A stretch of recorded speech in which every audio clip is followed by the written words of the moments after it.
Hey guys, welcome back to the channel. Today we're talking about 5 guitars you should try before buying a Gibson.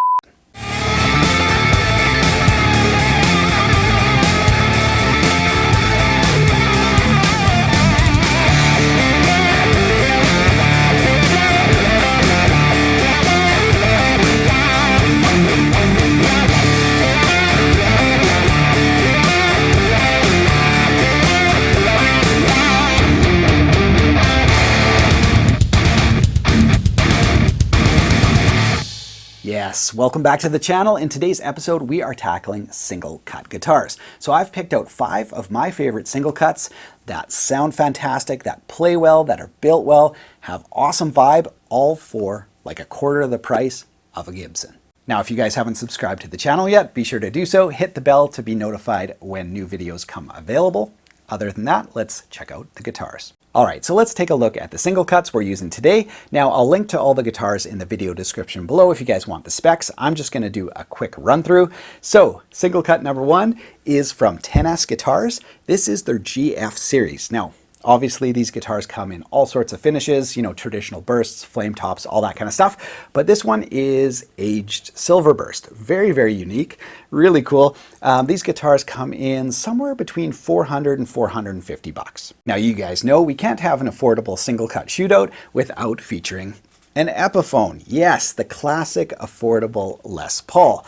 Now this is the ultimate EPIPHONE. We built it up on the channel a few years ago, so it does have Seymour Duncan pickups, but this represents what a lot of people do, which is buy a used EPIPHONE, put in a great set of pickups. You're only into it for maybe $400 to $600 depending on what you use, and we'll see how it hangs with the other single cuts. Single cut number 3 is this GRETSCH DuoJet. Well, actually it's the ProJet because we're doing an affordable shootout. So hover somewhere around $500. This is the Electromatic ProJet. Now, of course, these GRETSCH guitars have Filtertron pickups, so it'll be interesting to see how, you know, those hang with the humbuckers. Now, single cut number 4 is the Solo 2 Custom from Schecter. Now, this guitar kind of takes us to that kind of mid-upper range price tier, under $1,000, but it has a lot more features like locking tuners, compensated nut, and pickups made in the US. So we'll see if that makes a difference in terms of our shootout, but that's the Solo 2 from Schecter. And wrapping up our 5 is the Atlantic from D'Angelico. Now this is the deluxe version, so we've got beautiful gold hardware, as you can see, split block inlays, locking tuners. It's the only of the bunch that has contours. So we've got great upper fret access right here, tummy cut, thinner body, and Seymour Duncan 59s. So those are the official 5. Now I'm going to throw in a couple bonus guitars that are a little bit more high-end that would compete, you know, more directly with Gibson. We've got the EASTMAN SB59 and the B&G guitar stepsister for something a little bit more vintage with those P90s and F-holes. So let's get to it. I'm going to start with the more affordable guitars first and then work my way up to the more expensive guitars. Let's start with the bridge pickups with a little bit of gain. Here we go.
Now, after listening back to those clips, a couple things became clear. Number 1, if you got the money, spend it on an amp. It made the low-end guitar and the high-end guitars all sound really nice and fairly similar. So a great amp kind of equalizes a bunch of stuff. Secondly, the GRETSCH with the Filtertrons and the B&G with the P90s had noticeably less output. It didn't drive the amp quite as hard.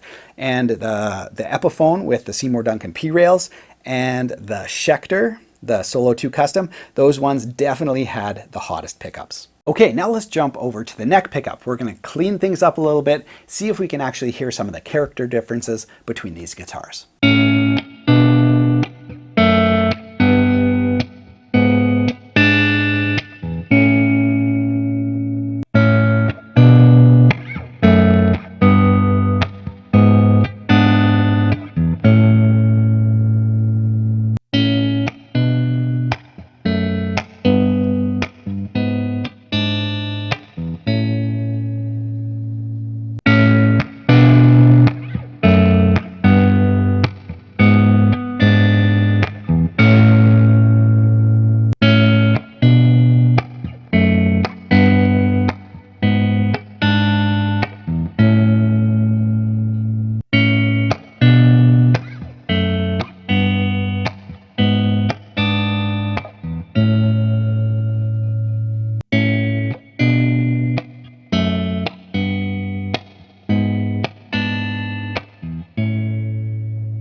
Now, after listening to our clean test, the GRETSCH and the Stepsister stood out again. Lovely chime, high end, no hint of muddiness. That's just a function of those different pickups. Now, amongst the humbuckers, the EPIPHONE struggled to stay clean and the Schecter did not stay clean. I think you'd really have to kind of dial the volume back to clean those up. Those sets are quite hot, as I mentioned. And I think the EASTMAN with those Lawler pickups was a really nice compromise.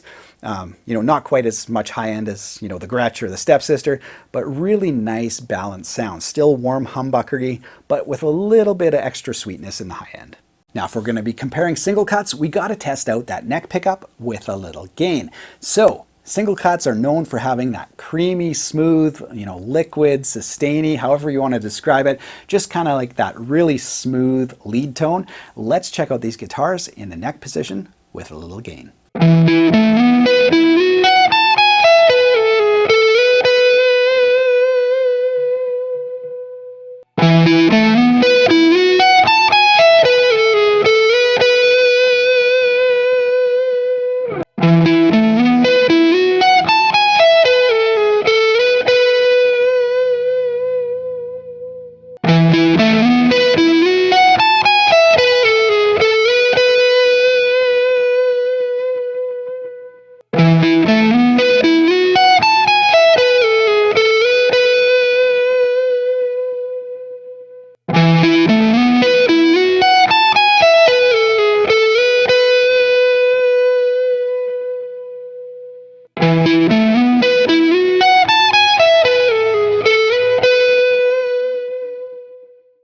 Now, for me personally, that was a bit of a toss-up. I thought they all sounded great. I think I would lean towards the EPIPHONE and the Schecter in that comparison. The hotter outputs just helped with those lead tones, little extra sustain and gain. I thought they sounded really good. So here are my final thoughts on the single cuts. Let's start off with the 10S. First of all, I didn't think it sounded outclassed by the other more expensive instruments.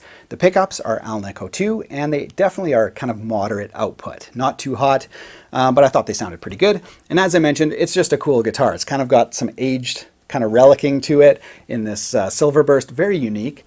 I think the headstock looks really good too. Sometimes makers will do interesting things up there to avoid sort of like the open book headstock.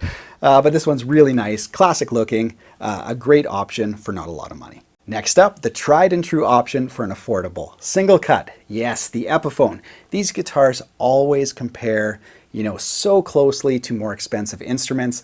They're amazing. And of course, since it's EPIPHONE, you get the exact Les Paul shape if that's important to you. And this guitar in particular is just amazing. Now, hopefully I'll get to try the new 2020 models of the EPIPHONEs, which are even closer to the Gibson counterparts. But yeah, I mean, this guitar is just awesome. Totally hung with the more expensive guitars. Up next is the GRETSCH, and of course with its unique looks, it brought some unique tones. If you're playing clean, if you're playing, light breakup, if you're playing all the way up to, classic rock tones, this thing really shines. It just has that kind of like single coil on steroids kind of sound, just real beefy for a single coil, but less output than a humbucker. And of course no 60 cycle hum either, and with the Bigsby on the back, it definitely brings something unique. So such a cool guitar. Now, the three previous guitars all kind of hung in that $400 to $600 price range, depending on how they're equipped. When you step up to the Solo 2 Custom from Schecter, you definitely notice a quality difference in terms of the hardware, in terms of the fit and finish, the fretwork, the controls, how all the pots and switches feel. Very, very nice guitar. The pickups were on the hot side, so if you like that, that's perfect. But of course, you can split the coils on this to get, sort of a lower output single coil type tone, or just back up on the volume. So I thought the pickups sounded really good, but overall, just a fantastic guitar. Now, the Atlantic was definitely the most comfortable of the bunch. It's lightweight, it's thin, it's got all those contours, best upper fret access for sure of any of the other single cuts. It's got the Seymour Duncan 59 pickups, which I thought, in terms of output was really close to the Schecter and the P-Rails, probably just under those two guitars. Very similar to the Lawlers in terms of output. So, classic tones from those Seymour Duncans in a really cool and unique package. Now, as for our bonus guitars, well, they are a little bit next level, built all by hand by very skilled luthiers using traditional methods and traditional materials. That all takes time. Crafting one of these instruments isn't like, hitting start on a CNC machine. It's very different, and of course you pay for that. If you guys enjoyed this video, be sure to subscribe to the channel. Let me know in the comments below which guitar you guys like the best in terms of looks and in terms of tone. That would be awesome. You can check out all my links in the video description below, along with all the guitars. If you want to check out a specific guitar or the specs, you can click there and check it out. Thanks so much for watching. Have yourself a great week. Take care.